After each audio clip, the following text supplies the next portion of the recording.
जय श्री कृष्णा। आप लोग मुझे पहचान ही गए होंगे।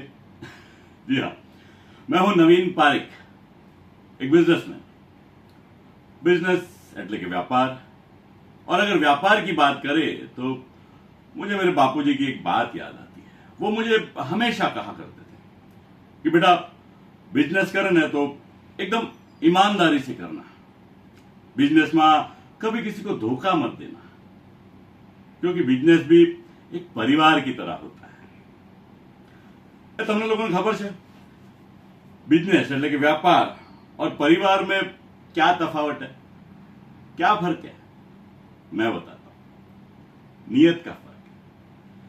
એટલે કે अगर आपकी नियत अच्छी है ना तो व्यापार भी परिवार बन जाता है, लेकिन हरी वही नियत अगर अच्छी ना हो तो परिवार में व्यापार आ जाता